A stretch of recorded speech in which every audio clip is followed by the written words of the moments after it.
تشرب شاي؟ التسويق ما بيخلصش.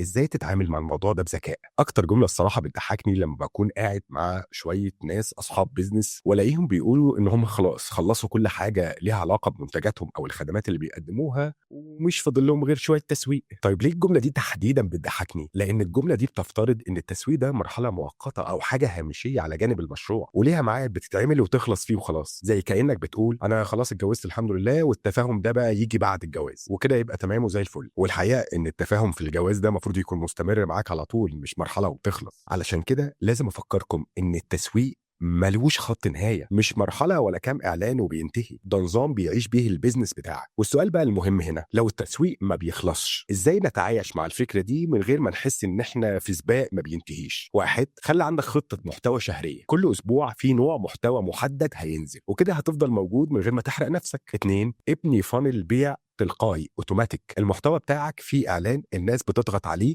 يوديهم على صفحه هبوط او لاندنج بيج فيها اوفر واضح وصريح، ودي الفانل الاوتوماتيك اللي بتبيع حتى وانت نايم. 3، استثمر في بناء مجتمع او كوميونتي حوالين البراند بتاعك، لم ناس بتتابعك علشان بتحب القيمه اللي انت بتقدمها. مش لازم كل بوست يبقى بيعي، بس لازم كل بوست يبني ثقه ما بينك وما بين العميل بتاعك. في دراسه من هاب سبوت بتقول البيزنس اللي عنده خطه تسويق مستمره بيحقق معدل نمو سنوي اعلى بنسبه 67% من اللي بيشتغل على فترات. علشان كده لازم تفتكر دايما التسويق مش اعلان، التسويق يعني علاقه مستمره بينك وبين جمهورك بتتبني يوم ورا يوم ورا يوم. قول لي كده بصراحه في الكومنتات، ايه اكتر حاجه بتحسسك انك انت بدات تزهق من التسويق او بتقول خلاص انا هشغله فتره وبعد كده اوقفه؟ وازاي نقدر نحل المشكله دي؟ هستنى ردك في الكومنتات. السلام عليكم.